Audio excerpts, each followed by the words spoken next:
Boa noite. Nós estamos nessa data comemorativa, celebrando o trabalho que realizamos aqui de cura. Cura no plano físico, na área de saúde, do ambulatório, quando contamos com mais de 100 profissionais voluntários.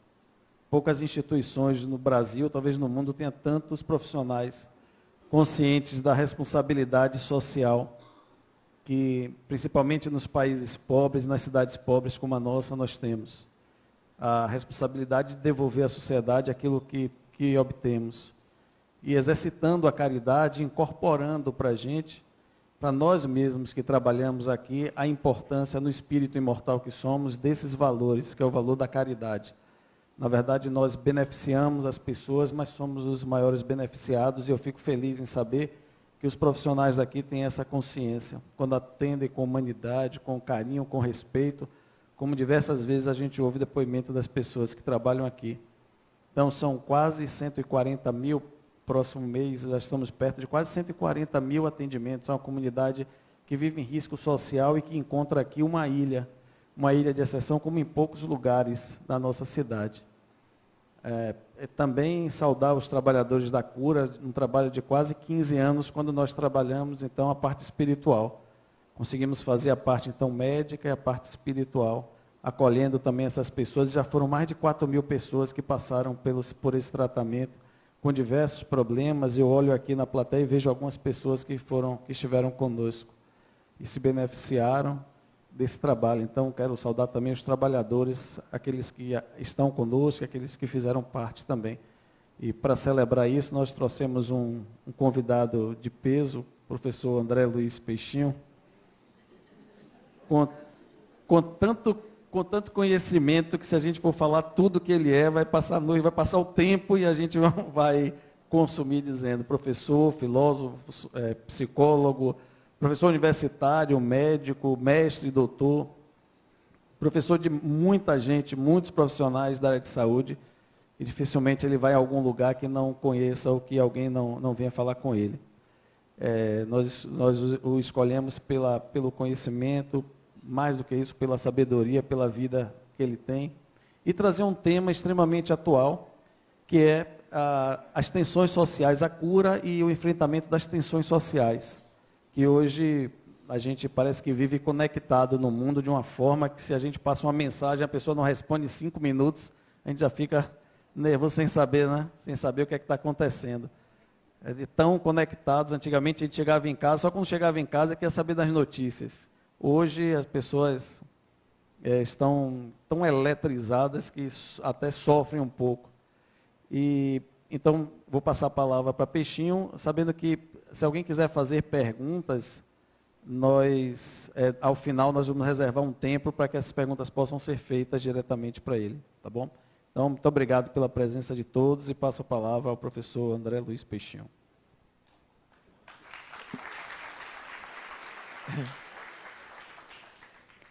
Eu começo evocando a inspiração de Jesus, porque eu acho que ele é o mestre ideal para o SUS, né? Porque com ele não haveria filas. Levanta-te e anda, veja. Então era tudo rápido, eficiente, né? Com excelente nível de resultados. Então que ele nos inspire, nos faça ter esse momento como um grande momento de reflexão sobre esse trabalho e sobre a contribuição espírita para esta conjuntura, tanto social como em termos de saúde, de um modo geral, que estão naturalmente imbricadas, né? Eu gostaria de fazer algumas abordagens do ponto de vista assim, bem filosófico, depois a gente coloca os pés no chão, porque normalmente filosofia é visto como algo de pessoas assim, meio aéreas, né? Não, eu acho que meio aéreas são os pneumologistas, né? Mas, de qualquer maneira, filósofos também são vistos dessa forma, né? Mas por que isso? Porque me parece que, em que pese todo o nosso esforço de compreender a realidade pelo cotidiano da experiência física, sensorial, ou dos saberes ditos de natureza científica, eles abordam de uma forma limitada, restrita, as matrizes do problema do conhecimento de modo geral. O que eu quero dizer com isso é, nós estamos acostumados a discutir muito mais as questões que aparecem pela rama, como dizem os portugueses, olhando a cor do crachá e dando valor à cor e não ao crachá, nem ao que ele representa, do que propriamente aprofundando o nosso pensamento cotidiano para ver os nexos de algo mais íntimo, mais matricial e que geram as circunstâncias que estão aqui. Eu vou lhes dar um exemplo prático. Eu, normalmente, na faculdade, quando chega no mestrado, no doutorado, eu pergunto aos alunos de mestrado e doutorado, digam-me uma coisa, por que a forma do Hospital das Clínicas é um H? O arquiteto pensou em quê? E o engenheiro executou por quê? A resposta mais trivial é porque H deve ser a letra de hospital.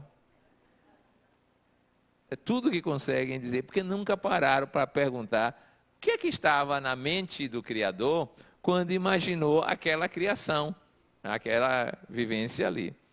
Bom, mas piorzinho é você chegar no hospital e virar para o diretor da época do Hospital Couto Maia e perguntar-lhe, professor, ele também era professor, a gente chamava assim, professor, por que é que interna tetânico no Hospital Couto Maia, que é um hospital de doença contagiosa? Se tétano não contagia ninguém. Nem eles, aí ele não perguntou, não sabia a resposta. Aliás, se vocês souberem a resposta, me digam, porque até hoje eu não encontrei quem me dissesse qual é o motivo de ter esse isolamento de uma doença que não tem nenhum contágio. Imagine, mas está lá, está feito, está posto e as coisas acontecem. Então, em todas as áreas, há uma tendência ao automatismo, há uma tendência à repetição, e sem que haja uma maturação do significado daquilo que está se fazendo. Esse é um dos nossos problemas. E para que vocês gravem, porque o pessoal gosta muito de gravar historinhas, eu aprendi em algum local, não me recordo quem me ensinou isso, que havia um modo de preparar peixe escabeche. Tinha que cortar-se a cauda e a cabeça. E aí o que aconteceu? Alguém um dia perguntou por quê. E disseram, bom, minha mãe me ensinou assim. E aí perguntaram à mãe que estava viva, que no caso era a avó, né? Por quê? Ela disse, minha mãe me ensinou assim. Aí eles perguntaram, porque a tataravó estava viva, por quê? Ela disse, porque a caçarola era pequena. Tinha nada a ver com peixe de cabeça, mas virou um ritual de repetição que só funcionava e ficava gostoso desse jeito. Não tinha nada a ver. Então, essa índole, ou melhor, esse ímpeto de porquês é fundamental para a gente ir às origens, às matrizes, às questões mais estruturantes da vida de modo geral. E isso o Espiritismo faz com largueza, com, digamos assim, uma plenitude tal que abarca todas as áreas da filosofia, de modo geral. Mas hoje nós vamos, então, tentar verificar se já estamos refletindo nas bases filosóficas do adoecer e do organizar sistemas de cura de modo geral. Eu fui chamado por uma professora conhecida nossa que trabalha na pediatria para escrever um capítulo sobre o atendimento em pediatria. Olha o paradoxo. Eu fui fazer o estágio de pediatria e a minha cara professora, Eliana Azevedo, que foi reitora, quando ela me viu no primeiro atendimento no laboratório de genética, depois do primeiro atendimento ela me pediu para não atender mais nenhum. Porque ela percebeu que eu e as crianças não nos daríamos muito bem. Ela disse, então você faz o seguinte, você fica fazendo um heredograma. É aquele mapazinho familiar de genética. Desde então eu reconheci, mas essa professora pediu, disse, mas o que é que você quer que eu escreva no livro de pediatria? Ela, o geral, os aspectos filosóficos e psicológicos da consulta em pediatria. Eu digo, até da consulta vai, em pediatria eu vou imaginar, porque eu não faço. Mas os aspectos filosóficos e psicológicos estão lá publicados, do jeito possível para um livro da editora Guanabara Coogan, da academia, porque eu não podia escrever do jeito que eu gostaria plenamente, mas consegui colocar algumas ideias. E a primeira ideia vem de uma noção geral do qual é o problema fundante em saúde. E isso não sou eu que trago. Isto é de algumas tradições orientais e da psicologia transpessoal.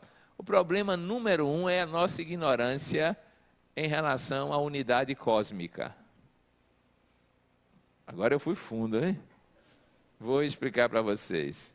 Nós ignoramos que somos a totalidade divina sob a forma de parte. Nós não estamos, nunca estivemos unidos ou separados de Deus, mas nós nos percebemos assim. Tanto que a gente continua dizendo, meu Deus, orando para Deus, Ele lá e nós cá. E parece que Ele anda tirando férias e deixando o mundo solto aí, acontecendo mil coisas na nossa concepção. Essa ignorância da unidade cósmica é o nosso problema número 1, matriz de todos os outros problemas nesse modelo que se anuncia nesse estilo. O que acontece?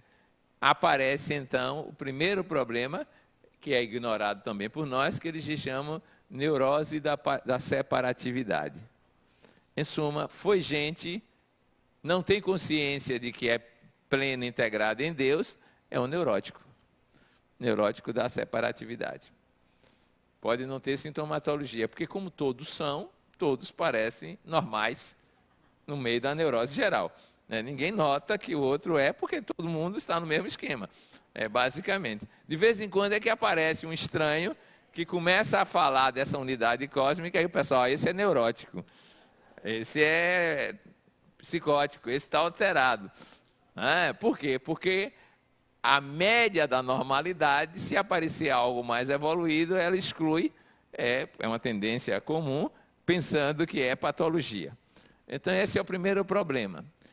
Daí decorre, segundo esse esquema de estudo, o segundo problema.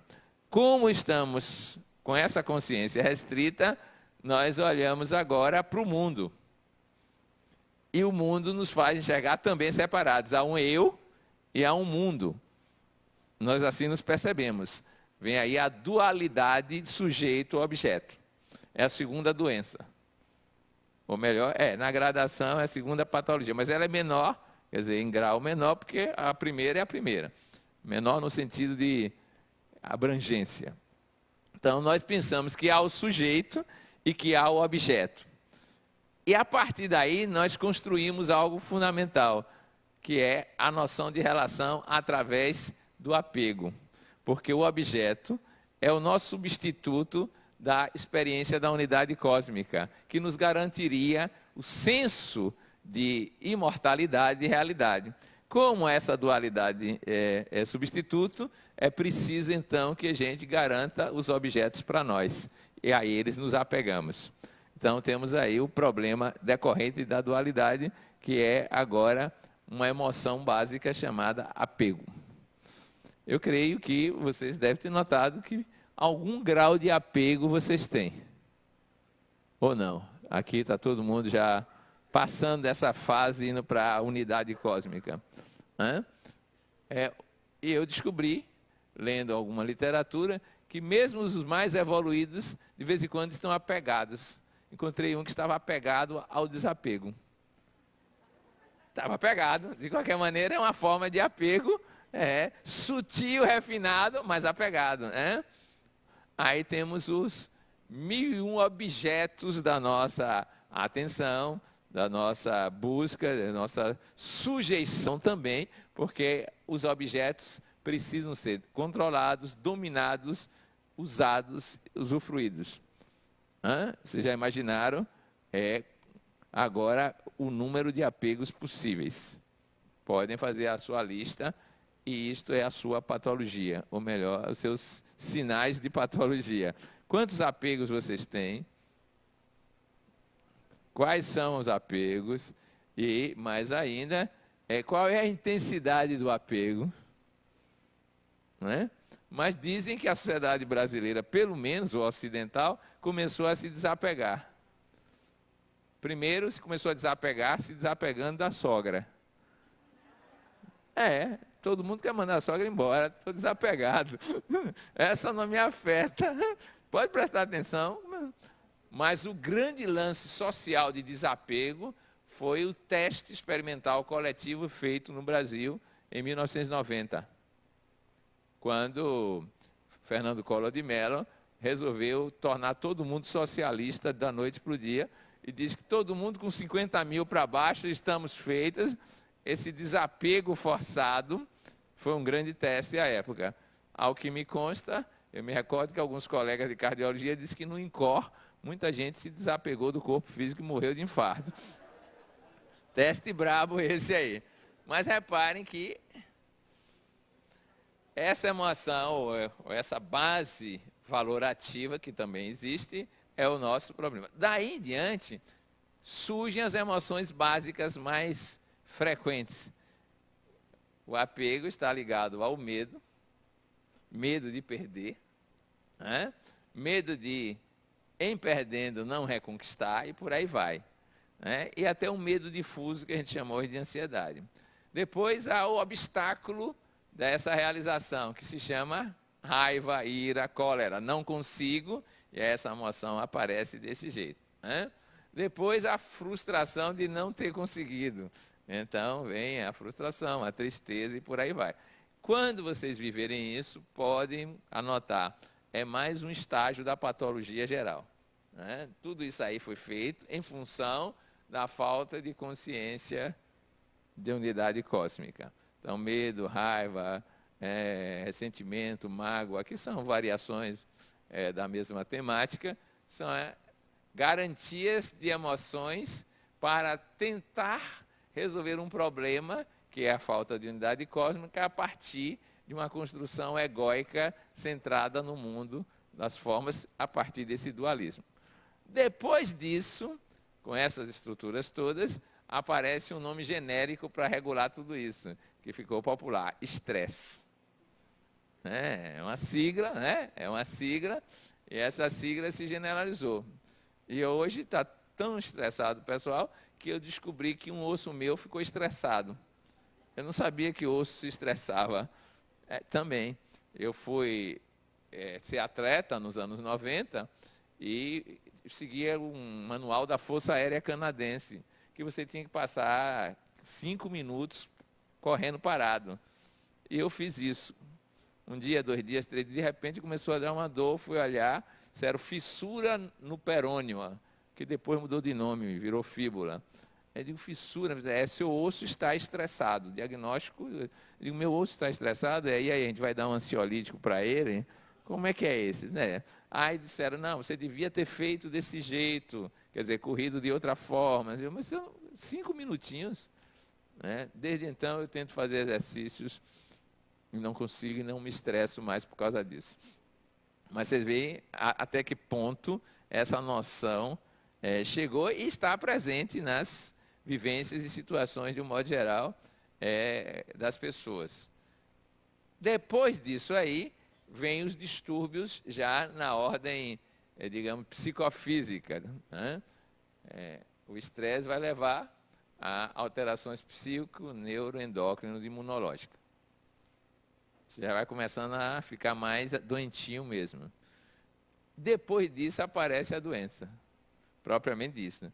E depois disso é que aparece o médico. Deve ser para dar um atestado de óbito, né?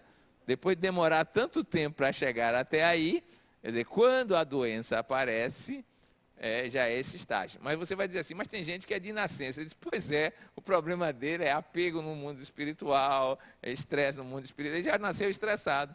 E pode prestar atenção, tem crianças que nascem tão estressadas que o apigar dela, que é a medida das coisas, ao invés de ser 10, é 1, 2, 3. Eu digo, olha, nasceu deprimida até no corpo, né? Nessa situação vivencial. Então vejam o circuito como ele se forma. E é desta falta de unidade cósmica que vai nascer algo que não está nesse texto, que é a necessidade do ciclo reencarnatório. Você fica nesse circuito chamado paligenésico porque você ainda está vivenciando a experiência desse jeito. Apego, dualidade, separatividade, emoções dessa natureza, e vai circulando desse jeito. Ora, se o problema é dessa forma, o simples fato de estar humano, como como eu assisti, aliás, num congresso internacional, olha que nome, Thor Deflefsen. Era assim que pronunciavam e eu estou tentando imitar. É um alemão que estudava reencarnação e ele mostrava, a ideia dele olha, estar humano é uma grande patologia. Como a pérola é a patologia da ostra. Agrada, brilha, mas para a ostra é sofrimento. Estar humano é limitação. Enquanto estivermos no ciclo de humanidade, não estaremos realizando a plenitude das nossas vidas, das nossas circunstâncias potenciais. Porque estar humano é toda essa história limitada. O nosso caso é manifestar divinamente o que se é. Aí está espírito puro, co-criador cósmico, que já falamos outrora aqui, que a nossa ascese leva à situação. Bom, então vocês já viram que essa história de curar vai dar um certo trabalho. Porque para curar vai precisar desencarnar mesmo e sair do ciclo da reencarnação. Voltar aqui só como uma espécie de viagem escolhida, como uma missão, um passeio épico aos tempos pregressos, qualquer coisa do gênero. Mas se você ainda está nesse ciclo, não por escolha livre para isso, mesmo sistema automático por atração, é porque está com um problema evolutivo sério ainda, uma patologia que é a autolimitação da compreensão da totalidade. Bom, e estar na SESI, na própria evolução, já é um problema que se discute se isso não é também uma espécie de centro de treinamento de cura à evolução. Cura da limitação, porque no reino mineral, nos reinos biológicos anteriores, nós somos limitados. E somos limitados em relação às possibilidades futuras. Então, como vocês veem, com isso nós democratizamos a doença. Todos estamos com esse problema de separatividade, de relação sujeito-objeto e por aí vai. Bom, mas para resolver esse problema, nós temos que ter alternativas, terapias as mais variadas. E aí é que entra a nossa necessidade de conceber o estágio que nós estamos. Em primeiro lugar, não somente o estágio, mas a concepção que temos de nós mesmos. Ainda hoje, numa atividade de pós-graduação, perguntava-se é o seguinte: o que é que você pensa que é? O que é que você pensa que é? E daí trouxemos duas probabilidades, ou duas correntes, que são polares. Você pensa que é uma existência, portanto, algo que aparece e desaparece, é a existência, ou você pensa que é a essência que cria uma existência, que são as duas grandes correntes da história da humanidade, do pensar sobre tudo e sobre as pessoas. Se você pensa que é a existência, então já sabe que tua vida vai durar da fecundação até a morte física. E aí desaparece. Se você pensa que é uma essência que comanda a existência, embora a existência seja impermanente, você sempre é e sempre será, porque ele não está no tempo, que as essências não mudam. Isso é fundamental para a gente compreender o que vai fazer consigo mesmo nessa história. Que ocupação vai dar à própria vida e como vai escolher os valores e as práticas organizacionais de modo geral. Há um acordo geral. Todos compreendemos que existimos, mesmo que nos chamemos de Descartes, que estabeleceu a dúvida metódica e duvidou da existência do corpo dele, do universo, mas duvidou filosoficamente, porque na prática ele achava que existia. Bom, mas afora essa viagem filosófica, todos concordamos que existimos. e estamos submetidos às leis do tempo e do espaço. Isso nós concordamos, digamos assim, no cotidiano da vida. É claro que existem pensadores que vão dizer, não, o espaço e o tempo não são o que vocês estão pensando, não é desta forma que deve ser visto e percebido. Há outras maneiras, e é verdade que há outras maneiras, mas concordamos que existimos. E que existimos no tempo e no espaço. Seja ele qual for, nós estamos aí. Mas ao existirmos, nós podemos distinguir várias possibilidades que nós chamamos dimensionais, pelo simples fato de que a nossa maneira de lidar com o conhecimento é analítica. Você já vê aí na rua, é comum, laboratório de análises clínicas. Vocês vão em algum lugar, tem psicanálise. O que é isso? É o conhecimento que se dá pela fragmentação. Lise é corte. Então a gente faz isso na vida. Então vamos fazer um corte na nossa vida, na nossa existência.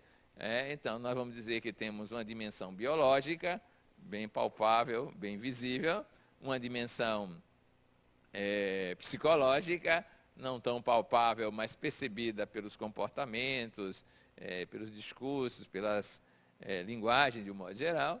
Nós temos uma dimensão social, que vamos chegar daqui a pouco, que são essas que levam a nossa vida de relação. Esse social pode ser subdividido em familiar, comunitário, laborativo, digamos, mais abrangente, humanitário.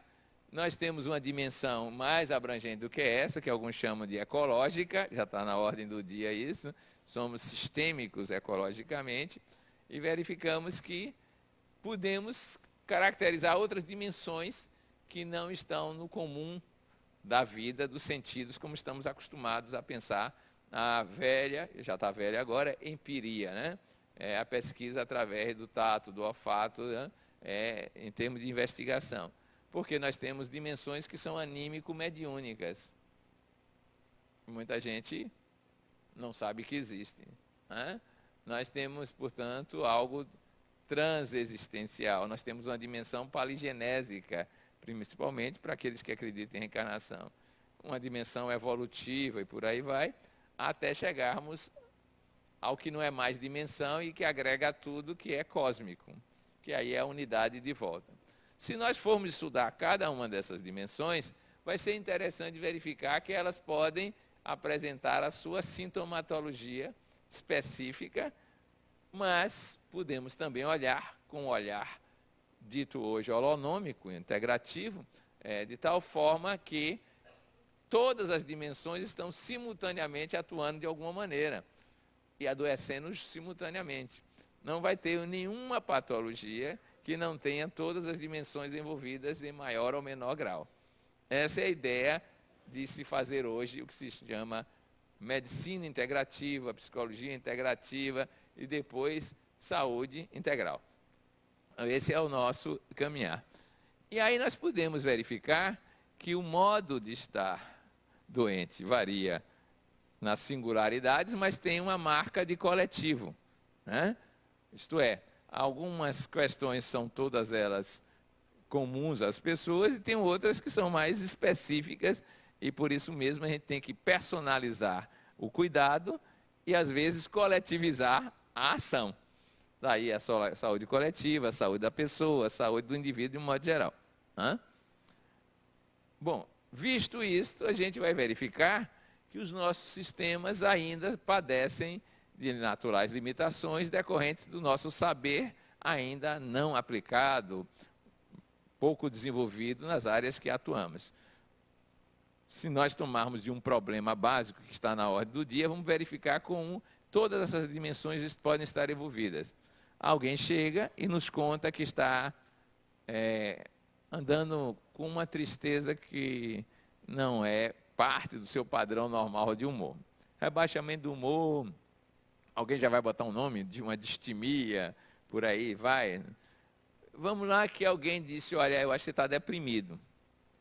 Provavelmente você é torcedor do Vitória, então tem aquelas coisas, né? Está sofrendo muito, pode ser uma coisa social que gera tensão, mas pode ser que você não seja isso. Você pode ser um palmeirense aí animado, alegre, mas está triste do mesmo jeito. Quando alguém aparece dessa forma, se é olhado por um olhar especializado, ele vai tomar de uma faixa de possibilidades que é o seu modo de enxergar. Mas se ele encontra uma abordagem mais integralizada, você vai ver que ele tem que olhar, quem for cuidar dele, tem que pensar, esse corpo está manifestando essa tristeza como? Como é que ela está aparecendo? E mais ainda, como hoje se diz que a vida como um todo é auto-eco-recursiva, se vocês não entenderem essa palavra, não tem problema, é complexa mesmo, mas quer dizer mais ou menos algo como sistêmico, retroalimentador e autogerador, então vocês vão verificar que tudo está em todas as coisas. O corpo pode estar contribuindo, ele de per si, para esse estado de humor, como pode o estado de humor contribuir para a situação do corpo. Mas não só para isso, para outras dimensões. E aí vocês podem começar, dizendo, já que eu estou meio triste, alguém pode pensar, se for um bom cuidador, dizer, olha, vamos fazer uma análise do seu corpo. Podemos encontrar um hipotiroidismo, né, muito comum no feminino, nas mulheres, né?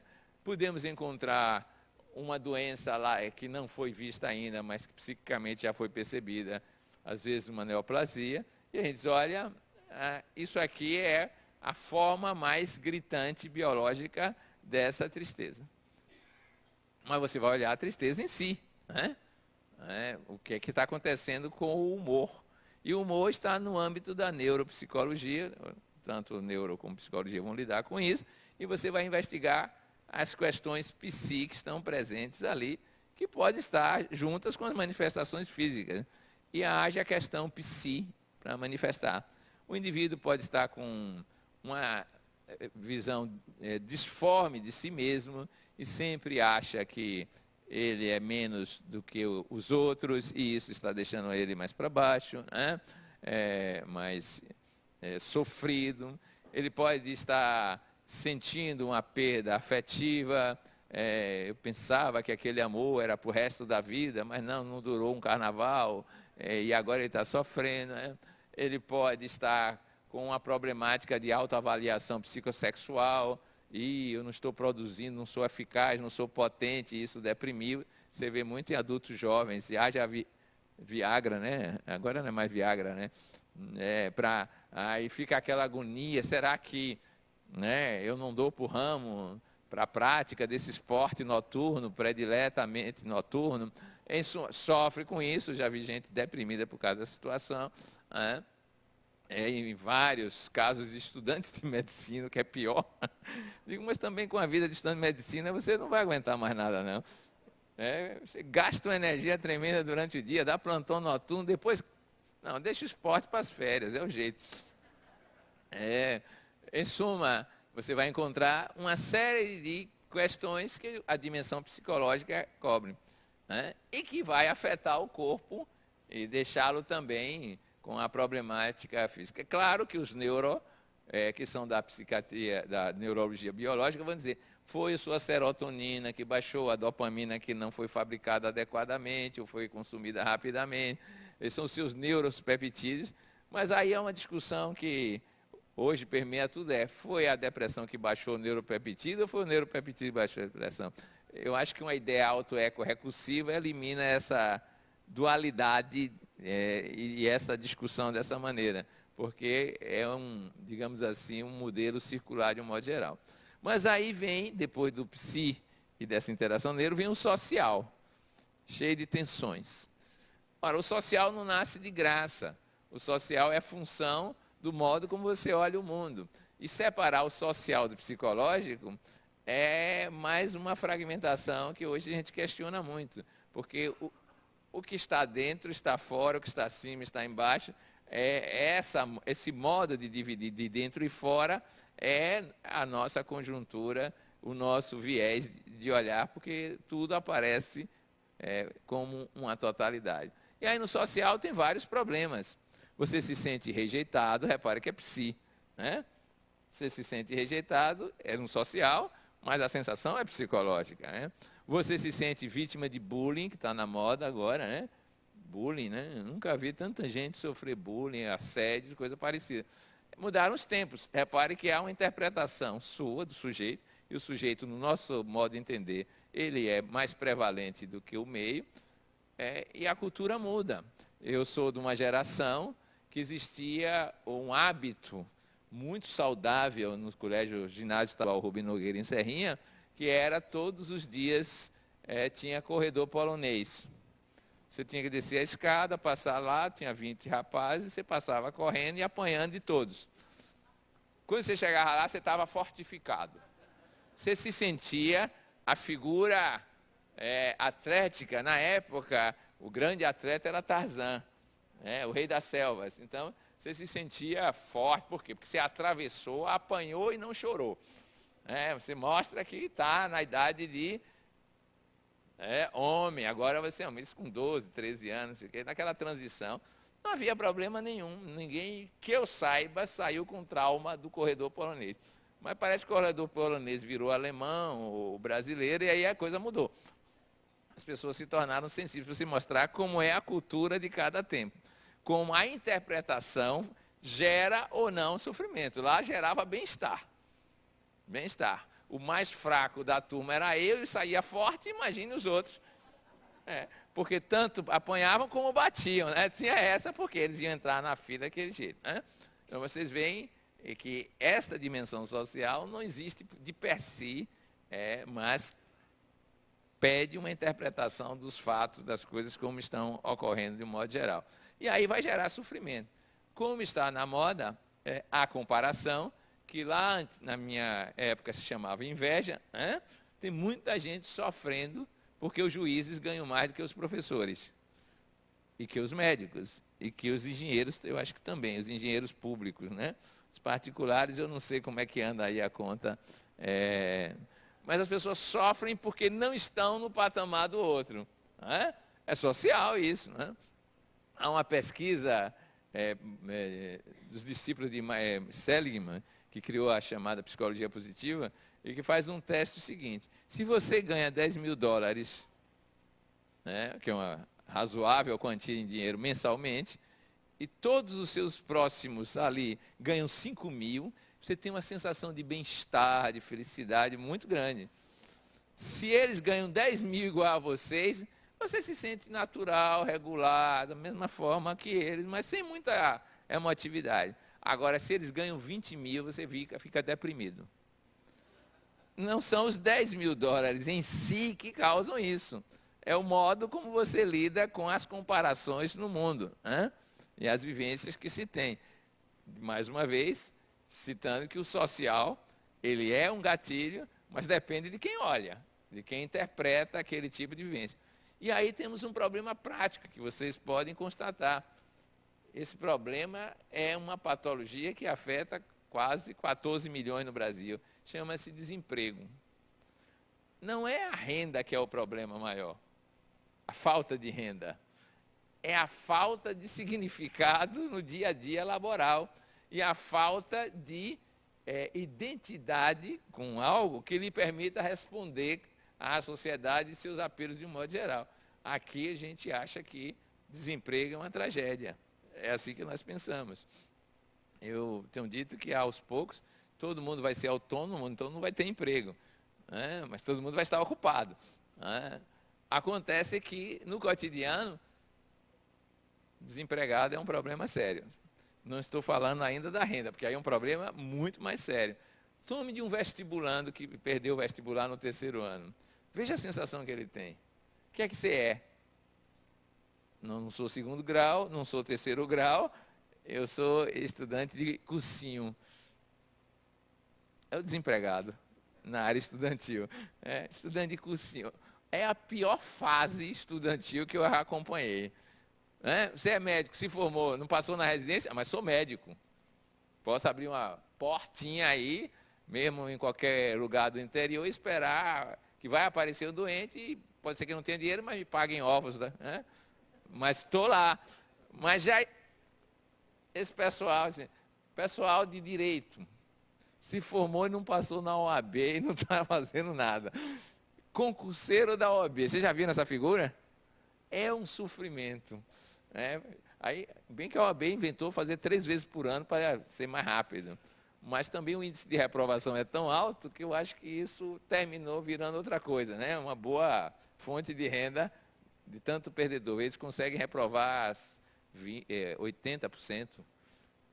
80% é um índice de reprovação brilhante, viu? Conseguir fazer uma prova para reprovar 80% é muito... Aí vocês veem que há sofrimento nisso. Porque esta é uma demanda psicossocial para atender às necessidades do estágio humano atual. Agora imagine tensões sociais outras ligadas à sobrevivência. Vai adoecer, quer dizer, vai sentir-se constrangido, o mal-estar vai aparecer no nível psicofísico. É só olhar a situação de muita gente nesse grande país que se pretende pátria do Evangelho e coração do mundo, e verificar como são as tensões de um modo geral. Elas estão ligadas a um conceito e a uma crença. O econômico é a solução. Daí você passar boa parte do seu tempo olhando as notícias econômicas. O PIB, inventaram até agora uma expressão nos últimos anos. Isso não é PIB, isso é PIBinho.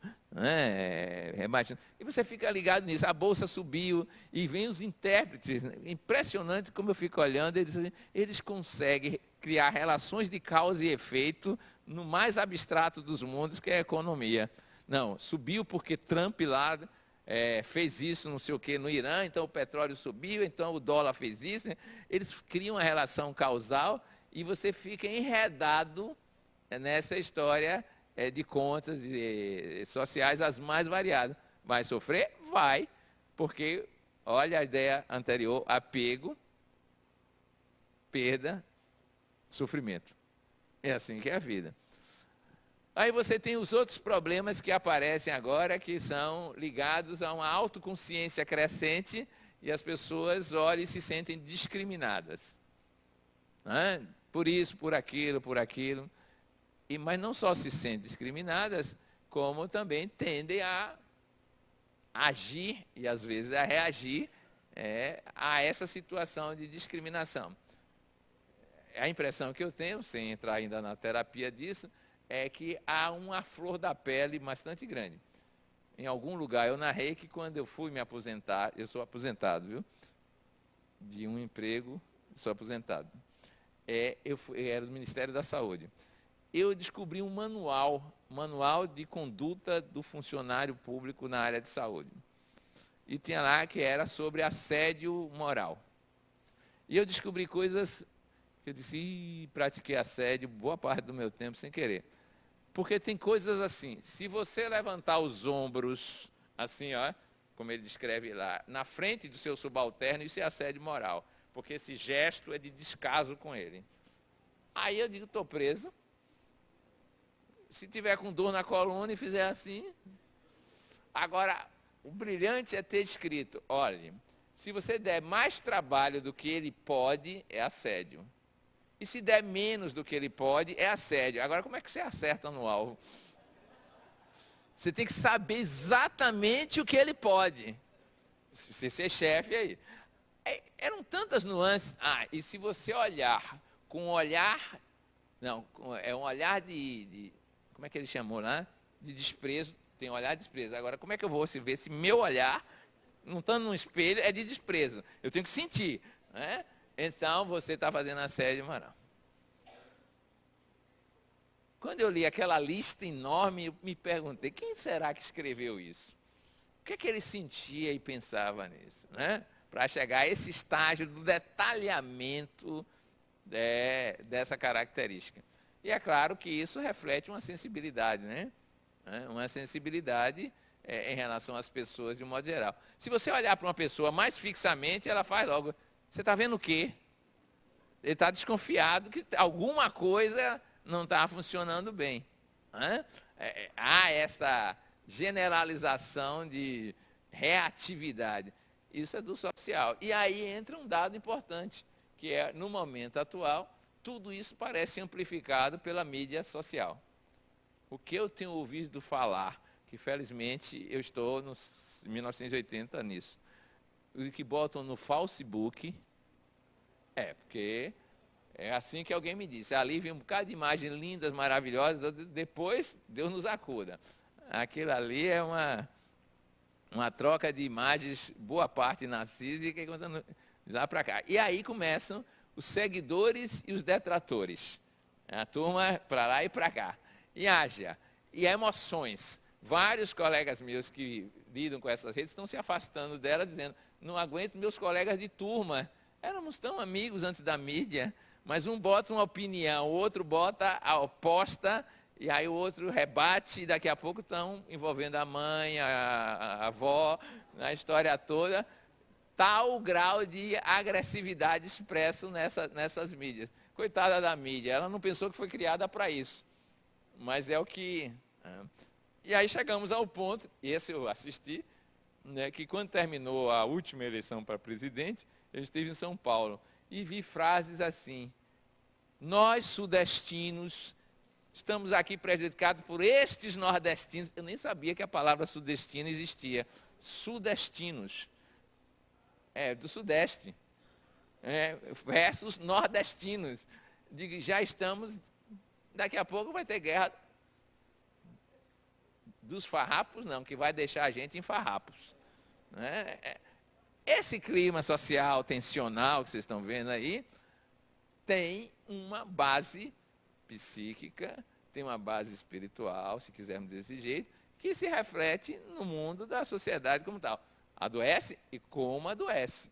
Vocês já viram a lista de possibilidades dos estímulos sociais para isso acontecer. Mas não são esses só.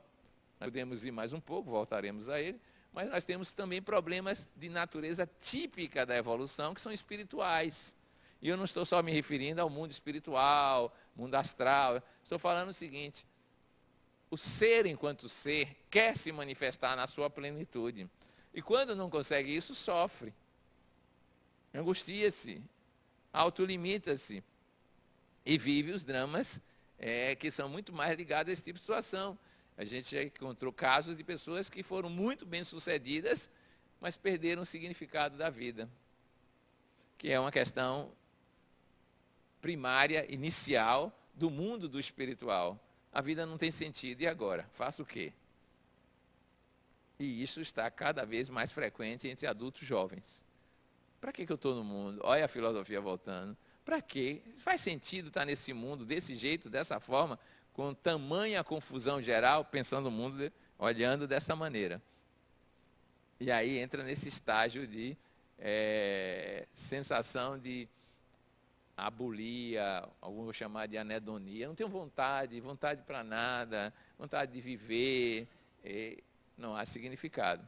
Mas há um outro espiritual que é fonte primacial da nossa vida e que está ligada ao que se chama hoje superconsciente, supramente. Quer dizer, eu tenho um vínculo com o espiritual, genético, original, mas não me conecto com ele. Então vivo uma ânsia de não sei o quê, a sensação do paraíso perdido, volta e isso dá um certo sofrimento na vida. Existem depressões dos santos, podem ler na literatura e vocês vão ver os sofrimentos depressivos de alguns santos, considerados como tais que são brilhantes. E entre eles estão Madre Teresa de Calcutá, que não é santa, né? Pelo menos ou já é santa. Ia ser, daqui a pouco vai. E Francisco de Assis. Francisco de Assis teve um momento muito dramático da vida dele, quando ele viu que a ordem franciscana não tinha mais características tão franciscanas como ele queria. E ele ficou ligado nisso. Como é que se perde a identidade espiritual tão rica em tão pouco tempo? É que ele não tinha a lição de todo indivíduo que vem depois, que é seguidor, normalmente fará pior. Porque não tem nível de evolução para acompanhar. Ele não levou em conta isso. E ele, em vida, não conseguiu aprovar os estatutos da ordem que ele fazia, porque os estatutos dele não eram estatutos, eram pensamentos sobre o Evangelho, ou do Evangelho, melhor dizendo. E aí ele estava andando naquele clima de se afasta da própria casa, e aí Clara de Assis soube que ele estava vivendo esse drama, e como ela era discípula dele, mandou chamá-la para encontrá-lo, porque tinha 6 meses que ele não ia visitar o convento de Clara de Assis. Ele foi. E ela narrou uma história que há uns anos atrás eu devo ter narrado aqui. A história do gato que entrou no convento. E aí uma freira disse, vamos acolher o gatinho. E acolheu o gatinho. Aí chegou outra freira, eu tenho alergia. Não era essa palavra na época não, mas não, esse gato não fica aqui. Aí criou-se um problema. Uma quer e a outra não quer. Aí veio uma terceira e disse, não, vai ficar. Aí veio a quarta e disse, não vai ficar. E foi juntando. De repente, ninguém mais pensava em Deus, Espírito, evolução, ascese, pobreza, obediência, castidade. Todo mundo pensando no gato. Aí a Clara de Assis disse para ele assim, às vezes na vida da gente acontece isso. A gente se preocupa tanto com o gato que se esquece do que veio fazer. E quem é o gato dessa história? Ela virou e perguntou para ele, o que é mais importante? A obra que a gente faz para agradar a Deus ou Deus mesmo? É claro que ele sabia a resposta, né? E aí dizem os historiadores que ele, quando ouviu isso, saiu saltitante e esqueceu a obra para agradar a Deus e foi viver de Deus, ao invés de ficar preocupado com isso. Mas ele viveu esse momento de transição. Quem leu as cartas que um homem confessou, e no mundo espiritual ele vai ver o que vai acontecer com ele. Traidor de Madre Teresa, ele publicou as cartas que ela deixou decidido que não eram publicáveis, que ele queimasse todas, ele aí publicou. As cartas dela falam de quê? Do sofrimento durante 30 anos, a vida ativa dela, como ela se sentia na problemática do divino. Ela diz que depois que ouviu as vozes para criar aquela ordem missionária da pobreza, criou a ordem, ela que vivia no deleite do clima de Deus presente, Deus sumiu. Sumiu por completo, ela não sentia mais. Passou anos e anos procurando aquela memória da divindade presente na vida dela, cotidiana. Ela disse que sentia Deus todos os dias. Depois que ela cumpriu a ordem dele, sumiu. E ela confessava ao confessor, e o confessor não tinha saída, porque o confessor não sabia nem exatamente o que é que ela vivia, quanto mais para clareá-la. Foram 30 anos assim, até que um dia ela teve um insight, que de certa forma me pareceu uma racionalização. Deus disse para ela criar uma ordem para as pessoas exercitarem a pobreza ao extremo. E entre as condições de extrema pobreza estava uma que ela não percebeu no início, que era a extrema pobreza de não ter ele por perto. Aí ia ser pobre mesmo, né? Do ponto de vista espiritual. Não sentir a presença dele como tal. E isso foi, enquanto ela viveu sem essa percepção, um enorme sofrimento para ela. Você vê que essas pessoas também têm problemas que escapam até mesmo a nossa compreensão cotidiana. Esse é o mundo que nós estamos, o estágio evolutivo que nós estamos. E é por isso que nos parece que este é ainda um grande hospital. Para onde nós vamos, a dor aparece, o sofrimento está. Mas agora a gente tem que pensar, bom, temos um ambulatório, e não é um qualquer que está é homenageado, pelo menos presente, é Eurípides Barçanufo, não é isso? Eurípides Barçanufo, para quem não conhece a história dele, do ponto de vista da área de saúde, ele foi saudável até os 38 anos, e em 3 dias ele morreu de gripe espanhola. Agora, detalhe, o guia dele, que era bem transparente, avisou 6 meses antes, olha, sua missão na Terra já acabou. Eu não queria ouvir isso, não. Imagine, aos 38, você disse, sua missão na Terra já acabou. Eu ia dizer logo, arranje outra. Ele não teve tempo, ele foi avisado, disse, olha, a cidade vai chorar no dia 1º de novembro, se eu não me engano. Vai chorar, era a morte dele, ele era muito querido. E ele já tinha, àquela altura, noções de uma terapia mais abrangente. Ele já envolvia outros aspectos que também eram mediúnicos, que eram anímicos, e o tratamento com medicamentos, se eu não me engano, fitoterápicos de então. Mas qual é a percepção que a gente tem de tudo isso? É que, tendo uma estrutura como essa, sem querer dar conselhos a Sheldon, né? Tendo uma estrutura como essa, se pode construir um modelo espírita para a área de saúde. Quando eu digo espírita, é porque a gente está no meio espírita. Se eu estivesse em outro canto, eu diria sofisticadamente holonômico.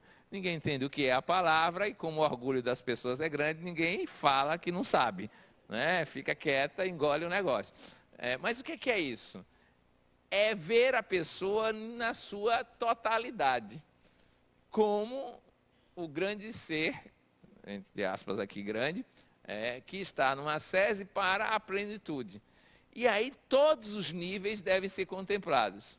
Se vocês olharem o trabalho de Pierre Rivail, ele vai encontrar lá, para a neurose da separatividade, a primeira matriz de tudo, é preciso fazer um trabalho com esse pessoal. Porque enquanto houver separatividade, o ciclo vai se manter. Se melhora aqui, ele vai voltar ali. Né? Então você vai trabalhar com o quê?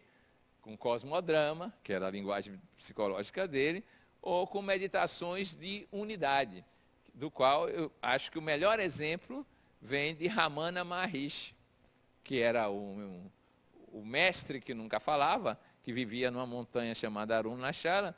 Ele escreveu um pouquinho, uns textozinhos, escreveu não, ele ditou, e disse que só estava falando porque as pessoas não estavam aprendendo como ele ensinava. Ele disse que ensinava pelo silêncio. Você ficava lá, ali, todo mundo quieto, e pronto, ensinou. Beleza, eu queria ser um professor desse. Agora, como algumas pessoas não entravam no ensino dele, o jeito foi tentar explicar às pessoas. E haja trabalho para explicar às pessoas, porque a linguagem não dava conta da unidade que ele queria. Esse era o problema. A linguagem, por ser verbal, por ser analítica, como estamos acostumados, não consegue dizer aquilo que está lá. Isso me remete a um estágio menos complicado do que esse, ou complexo, melhor dizendo, que é a discussão de Bergson com os empiristas, os analíticos, melhor dizendo, da época dele. Bergson era um filósofo francês. Ele dizia que se você quiser saber o que é um banho de rio, vai e tome. Aí você sai sabendo. Agora, fazer simpósio sobre o que é um banho de rio, fazendo pesquisa do banho dos outros, você nunca vai saber direito. Então, a ideia da unidade cósmica tem que ser na base do vá e viva. Né? Experiencie isso. Né? E aí, você curando aquela ali, está tudo resolvido. O problema é conseguir experienciar isso dessa forma como eles colocam inicialmente. Né? E aí vem um segundo ponto, que é este corpo. Hoje se diz, pelo menos em algumas linguagens, esse corpo só nasce, cresce e morre desse jeito por um hábito. Não é por um determinismo, nasceu, tem que morrer, essa história toda. Pura e simplesmente. Isto aí virou um hábito da evolução. E 2 ou 3 estudiosos tentaram verificar se pode mudar esse hábito e viver à semelhança do que Kardec descreve como a gênere. Você imaginou? Que liberdade, 9 meses eu, numa barriga de alguém, nada, isso é muito trabalho. Eu apareço e desapareço a hora que eu quero, vivo, posso passar aí o tempo todo que eu quiser, 20, 30, 40, 100 anos, aqui sem precisar disso. Falar assim parece que eu estou falando de uma ficção científica, coisa parecida.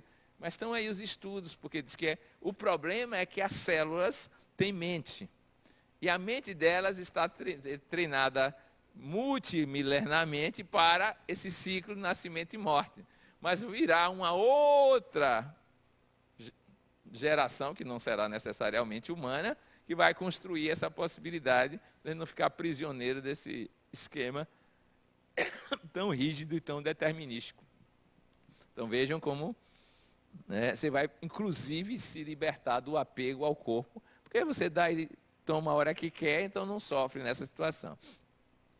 Para o apego, aí vamos fazer os trabalhos psicológicos, psicoterápicos, grupais, grupoterápicos, para a gente aprender a se desapegar. Né? Eu já vivi uma situação, mas foi um pouco inquietante. Quando alguém me disse assim, como vai a nossa esposa? Não, para você se desapegar, você não é sua esposa. Por que foi inquietante? Porque a pessoa que falou é uma amiga muito próxima, só que falou na vista da sogra. Mas a sogra não acredita em nossa esposa. Né? A esposa que eu convivo, né, que é a única que eu tenho, dizia o seguinte, que eu tinha um apelido, Segundinho. Se eu ficar viúva, eu vou pensar na sua hipótese aí de você ser o candidato número 2. Mas ela não ficou viúva. Mas quando a sogra ouviu, que história é essa? E ele nem reage, o marido, nem reage. Ela está bem. Ele nem reage, não. Nossa! Eu digo, veja como isso cria problemas, porque no nosso nível evolutivo, e ainda mais na conjugalidade, isso é impensável nisso, né? Mas já tive uma outra pessoa, em plena palestra pública, que na hora que eu ia saindo para viajar, e ele tinha que continuar o simpósio no interior, ele disse, não se esqueça de dar lembrança ao nosso grande amor. Aí disse o nome da minha esposa, nosso grande amor. Eu digo, aí menos mal, né? Tranquilo, porque grande amor pode ser fraterno, filia, ágape, né? Já dá para levar. Mas é difícil você sair do apego, mas é preciso ir se treinando para evoluir e viver livremente dessa história. E aí eu recordo, só para fechar esse item, que existia uma tradição numa região do Tibete que se adorava a mãe divina, não o pai, era a mãe.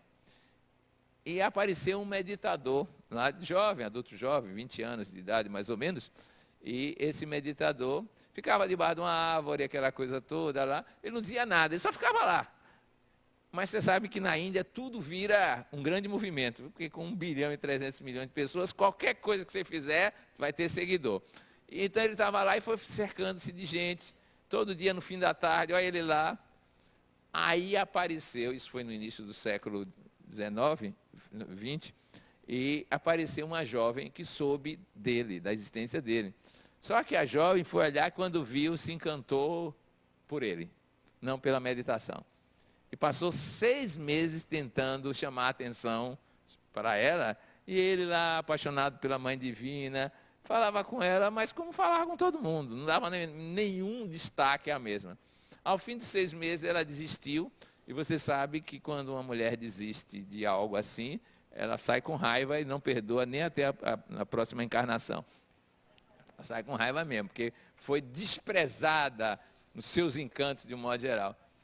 Passado algum tempo, apareceu um exército inglês, a Índia era colonizada ainda, e ela encontrou um soldado lá que não meditava. E gostava de Isaac Newton, que é inglês, né? Então, ele aplicava muito a lei da matéria, que atrai a matéria na razão inversa do quadrado da distância. E aí foram se aproximando, e 1 mais 1 foi mais que 2. Ela ficou grávida. Isso na Índia, naquela época, era uma desonra total. Só que o exército inglês tinha tempo de permanência em cada lugar e foi embora. Quando ela se viu nessa situação, que teve que revelar aos pais e coisa parecida, o que ela fez? Ela, então, resolveu se vingar. E disse o quê? Disse que o pai era um meditador. A vingança seria maligna agora. Me desprezou, paga. O meditador está lá sem saber de nada. Mas foi um choque, primeiro pela decepção dos pais, né, dela, ela grávida. Segundo, pela decepção do ícone da região, o meditador. É isso que é o meditador? Quando a criança nasceu, eles estavam raivosos ainda, foi uma época que estavam ainda nessa situação, levaram a criança para este lugar, né, onde ele estava meditando. E disse que travou-se o seguinte diálogo. A criança ali, já é um pouquinho mais de 1 mês e pouco, e disse, essa criança é sua filha. Ele olhou e fez, Pessoal, o pai, o avô disse, Ele fez, então O pessoal, mas é cínico mesmo, hein? Ainda, olha só, nem para negar, tentar explicar, não, E largaram a criança lá. E haja Deus nos acuda, as mulheres próximas ajudaram a cuidar do menino, e 1 ano foi passando. Ao fim de 1 ano, o exército inglês, de volta, chegou e o soldado, que era fleumático, aquele respeitável, foi procurar a amada, e quando soube que ela teve um filho, disse, só pode ser meu. O inglês assumiu. E aí foi outra decepção para a família. Quer dizer que minha filha, além de tudo, é mentirosa. Porque o inglês não, o pai deve ser eu. Não é possível que ela tenha me enganado quando estava aqui. E aí, você sabe, criança vai mudando o comportamento dos avós. E aí já estavam pensando, como estará meu netinho? Não tinham visto durante um ano. E aí, quando descobriram que o meditador não era o pai, foram lá. Imagine a cena. Chegaram lá, está ele meditando, agora um olho na mãe divina e o outro na criança, né? Porque a criança já está andando, está circulando. Então, eu imagino, aquela coisa. Moral da história, se trava um novo diálogo. E eles dizem, viemos lhe dizer que essa criança não é sua filha. E ele faz, não é? Não, não é. Ele fez, então, não é. E aí criou-se a ideia básica de superação das tensões sociais, é onde eu queria chegar. O meio não manda em mim. Isso se chama impassibilidade. Não é indiferença. Ele cuidou da criança. Mas agora, o que vem daí não é capaz de me tirar da centralidade da vivência disso aí. Quando eu fiz a primeira vez que eu fiz essa pré-eleção com esse critério foi na formatura de 1980 e poucos, nos alunos do Hospital Santo Antônio. Perguntei, quem passou pelo primeiro critério de sanidade? Resultado, ninguém. Todo mundo não era impassível. Eu digo, então, está adoecido. Vai viver das emoções do meio, das circunstâncias do meio, da história do meio. Em suma, o meio vai lhe controlar.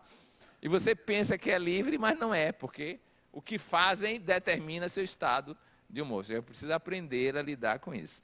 Insisto, não é indiferença. É superar a tradicional reatividade por uma atividade. E aí vocês veem quanta coisa a gente pode fazer na área das tensões sociais. O que está no mundo aí, que está agora, é exatamente isso. A vivência egocentrada, limitada ao humano, brigando por posses, sejam elas materiais, imateriais, abstratas ou coisa parecida, no cotidiano da vida. Como resolver isso? A solução está dita.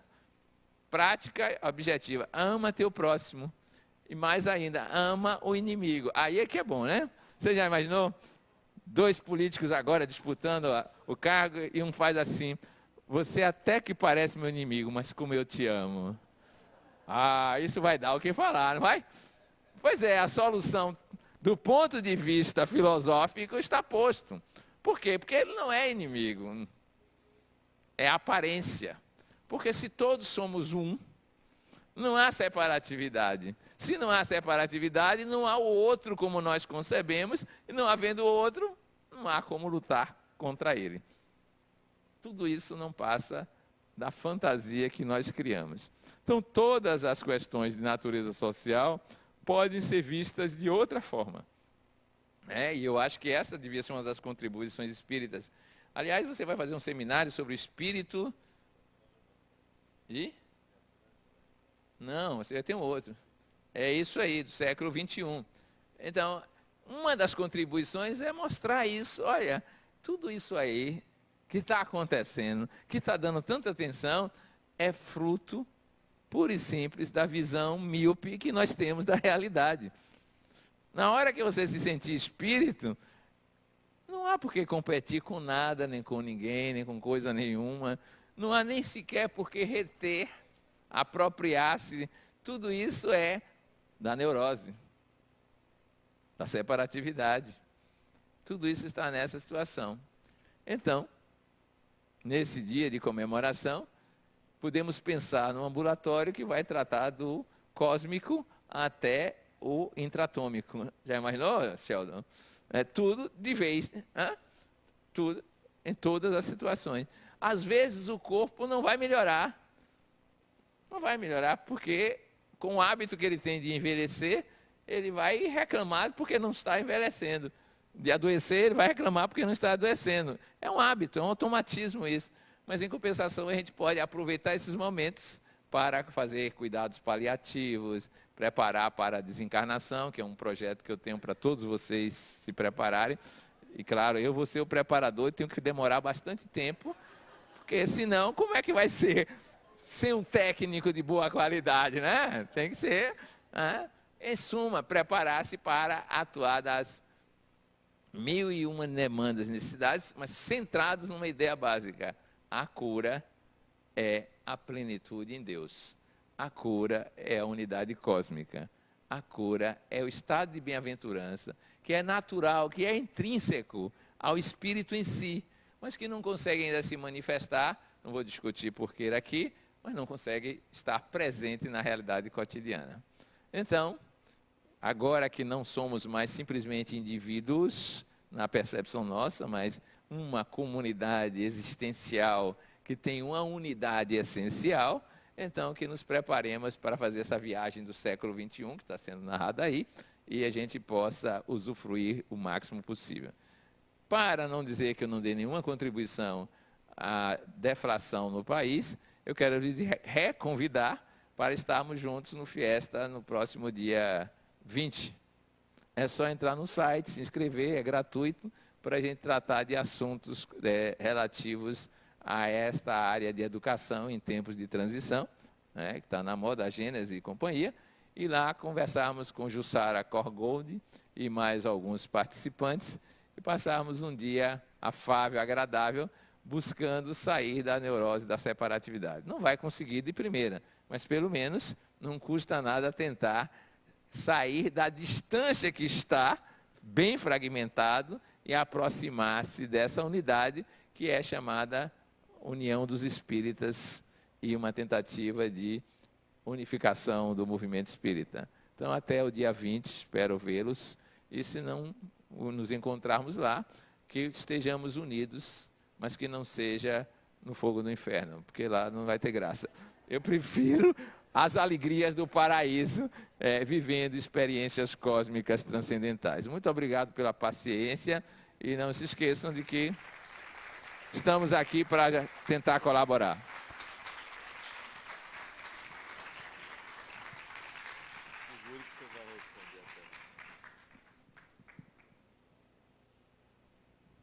Fantástico, né?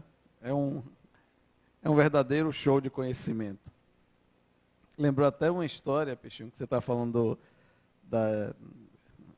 das pessoas com problema, até uma brincadeira, mas disse que uma pessoa sofria muito de diarreia crônica. Tinha dejeções, não tinha jeito, andava, tinha dejeções, qualquer movimento tinha dejeções, e foi fazer meditação. E depois de um pé de meditação, o pessoal perguntou, você melhorou? Ele fez, não, eu continuo tendo dejeções, mas agora não ligo mais. Agora não me importo mais. Pois é. Bom, deixa eu começar aqui, vamos passar para a parte de perguntas. E eu gostaria de abrir as perguntas, sabendo que nós ainda não vivemos essa impassibilidade, sofremos com as tensões sociais, elas estão eclodindo por todos os lados, por todos os cantos, e com as mídias sociais, elas parecem que invadem nossa casa. Questões políticas recentes e políticos de vários partidos envolvidos na corrupção, que é da sociedade, mas manifestada naqueles que têm uma oportunidade maior, que são os políticos, e violência, e parece que as pessoas vivem sobressaltadas. Você acredita que esse momento em que a sociedade está assim, é um momento de transição maior? Nós estamos sempre em transição, mas é um momento de transição maior para o sentido de uma cura, que eu falo no sentido de amadurecimento da sociedade, cura como se entende como curar, como amadurecer os seus conceitos, as suas percepções? Olha, eu tenho pensado relativamente muito em termos de frequência sobre isso, que em primeiro lugar, que até essa história de transição, tal como está sendo colocada, é um jeito midiático de fazê-la ser pensada nesse momento. Né? Como tudo está globalizado, a informação está globalizada, isso e aquilo, e a informação não é plena para todos, e a gente não tem acesso detalhadamente, porque nem mais dá tempo você ter acesso a todo o saber, então a gente fala desses termos. Pega a Gênese, está lá, sinais dos tempos, a geração nova. A transição era lá. Começou lá. Sim, mas se você pegar antes, tem a transição da Renascença. Em suma, a mutação é um contínuo da existência. Há períodos de aceleração, né? Períodos de mudanças externas maiores.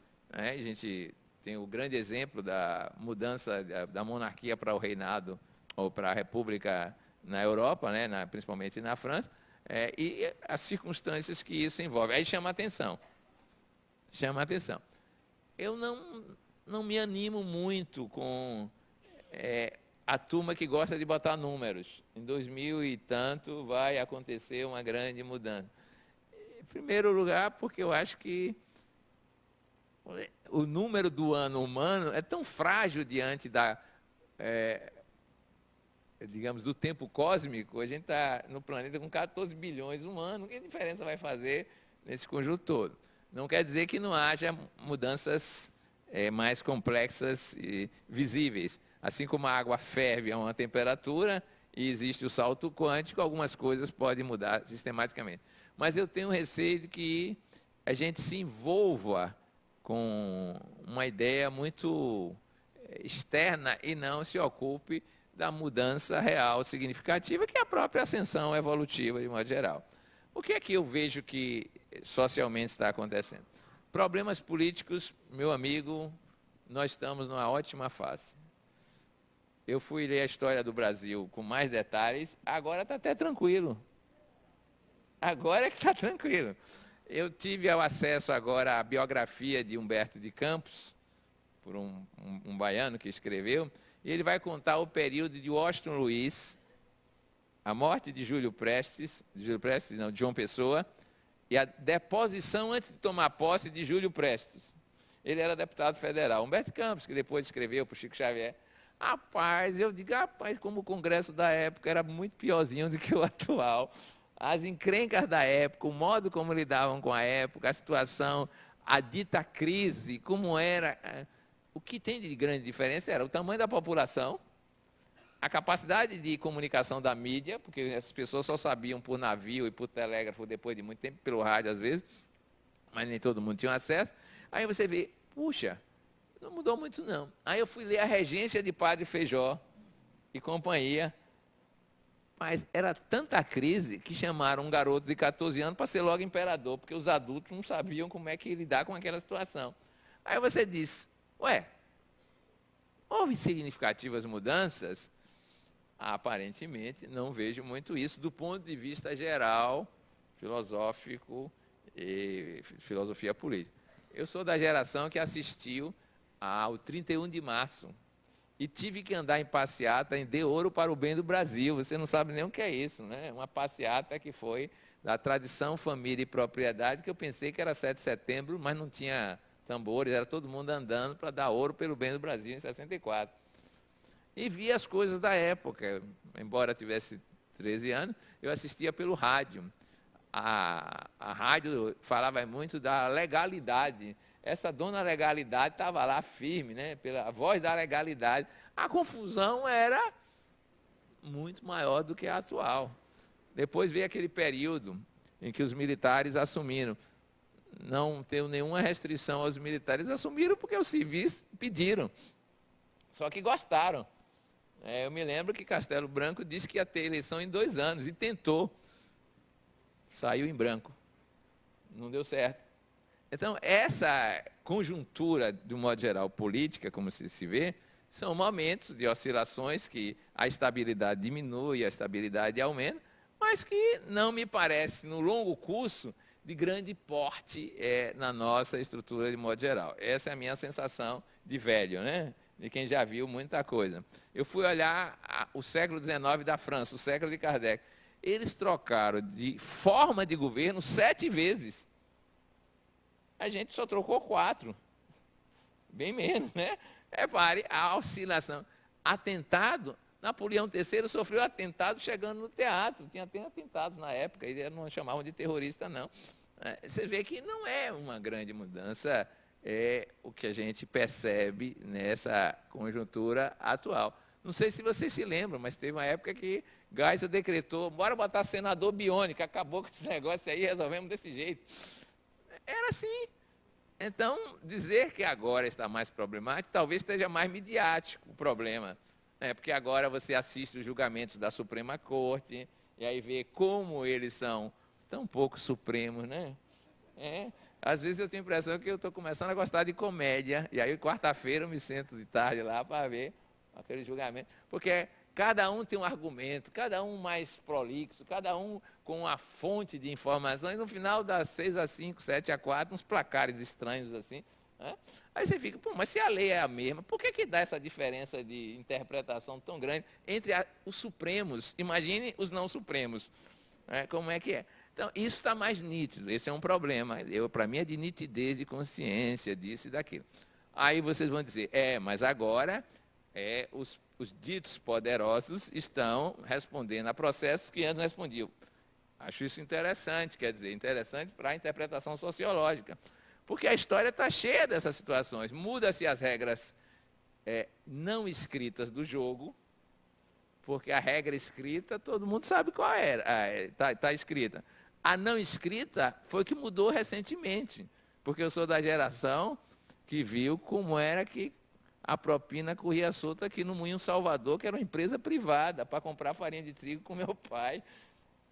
O gerente dizia, olha, eu vendo o caminhão, mas se você me der 20% a mais por fora, senão você não vai ter farinha na sua terra, não. Isso era 63, gente.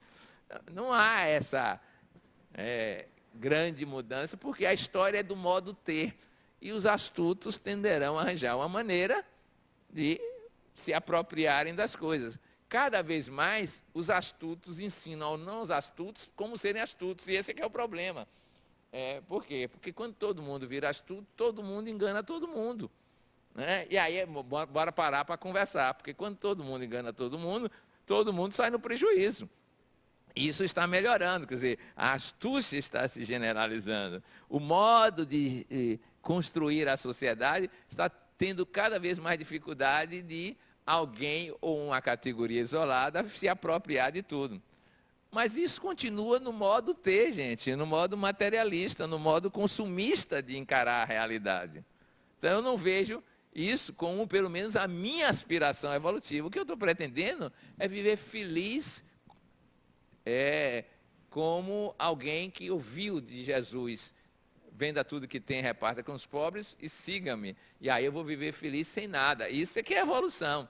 Mas sem nada, possuindo tudo. Tudo por causa da lei, por causa disso, por causa daquilo. O segundo problema, que aí eu acho mais crítico, é que parece que estão encarnando pessoas, não sei se é da época, parece-me que não há garantia, né, mas que tem mais facilidade de acesso à destruição. Esse é um problema que Einstein já tinha advertido. Hoje você pode destruir o planeta Terra. Por mais que Júlio César fosse guerreiro, ele não conseguia nem acabar com a floresta da Europa. Não tinha condição. Mas agora não. Você pode ter um amigo chamado Kim, e Kim resolver apertar um botão. E aí vai receber uma trampada. E aí já viu o que é que vai dar. Dois brigões que resolvem apertar botões que geram catástrofes. Agora, isso é problemático. Einstein já tinha assistido. Pessoas que não desenvolveram senso de comunidade, solidariedade, convivência, estarem na mão com brinquedos, entre aspas, capazes de gerar essa catástrofe. Mas, para os espíritos e os espíritas, se o mundo físico se acabar, não muda nada na evolução de significativo. Muda a oportunidade corporal, mas o mundo continua.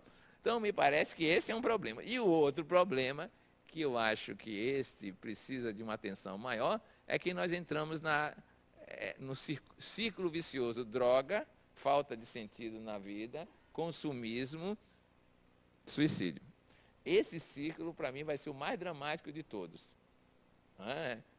Essa violência nascida da droga para fora e, ao mesmo tempo, uma autodestruição pessoal, social, familiar, de um modo geral. Isso não existia nesta proporção aqui nos anos 60, nos anos 70, quando começou os hippies, descobriram Arembepe, aquelas coisas. Mas não era assim, era uma turma isolada. Então, esse é um problema que me parece que é emergente, no sentido de que apareceu mais nitidamente agora, na sociedade ocidental, que carece de uma atuação mais significativa. Então, veja, Nós acho que temos bastantes problemas para cuidar, mas eu não tenho aquela sensação de que, olha, daqui a 20 anos, 30 anos, nasceram muitos espíritos bondosos na Terra e aí ela se transformou. E para nascer aqui e transformar, ou eles vão ter uma potência muito grande, ou vai ter que nascer pelo menos uns 3 bilhões e meio para competir com os outros 3 bilhões e meio. Até porque, vejam vocês, pode ser uma mera especulação, eu fiz uma conta soteropolitana. Salvador está próximo de 3 milhões de habitantes.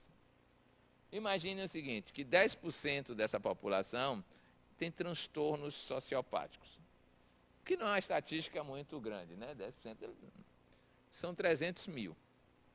Imagine que 10% dos 300 mil tem transtornos sociopáticos sérios. São 30 mil. Né? O que é 1% da população. Supõe agora que 10% da população dos que têm essa gravidade resolve um dia atacar a cidade. São 3 mil. Você sabe o que vai acontecer? Pânico geral. 3 mil pessoas resolvendo assaltar, atacar as pessoas, você não vai saber o que é a loucura numa cidade como essa. Conclusão que eu chego, a capacidade destrutiva de 3 mil é capaz de inquietar 2 milhões e 700 mil num único dia. Felizmente, eles são sociopatas ao ponto de não se unirem para fazer no mesmo dia. Porque se fosse no mesmo dia, entrando em ônibus e atacando e não sei o quê, é a miséria que seria a vida social, de modo geral.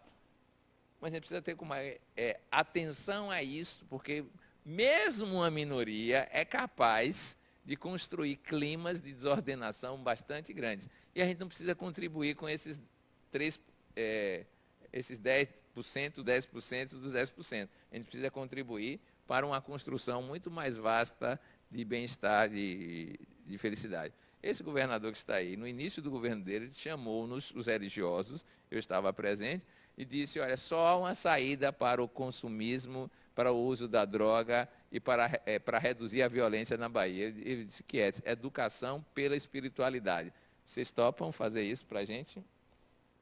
Até hoje não saiu do papel, ou melhor, desta reunião, essa ideia. Mas eu achei muito interessante que um governante chamasse, olha, jogamos a toalha, não tem jeito para essa situação que está aí, com os nossos mecanismos de atuação. Polícia, esse tipo de ensino que a gente faz no 2º grau, essa família como está aí, do jeito que está estruturada, ou melhor, desestruturada.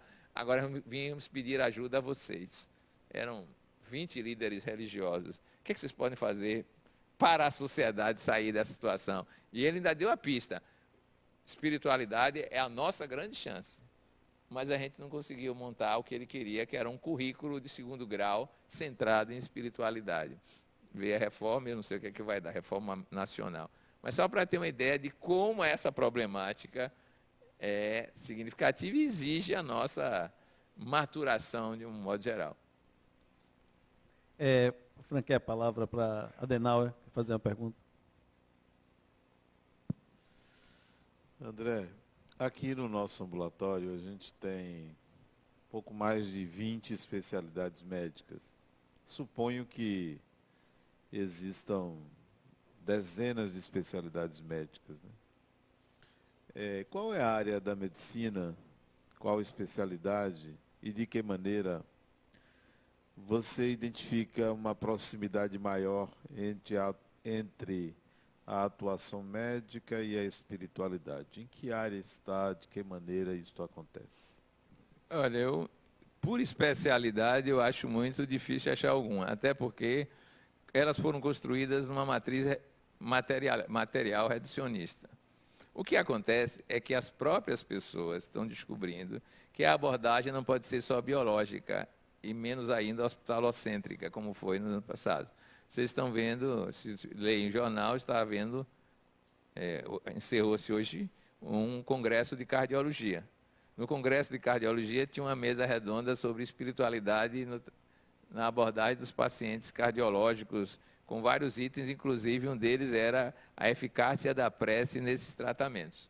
Bom, você pode dizer assim, então os cardiologistas estão à frente. Bom, estes cardiologistas, mas não quer dizer que a cardiologia tenha andado nessa direção. Você pode encontrar isso em algumas pessoas da neuropsicologia que trabalham com uma psicologia mais transpessoal, mas a maioria está na psicologia cognitiva comportamental.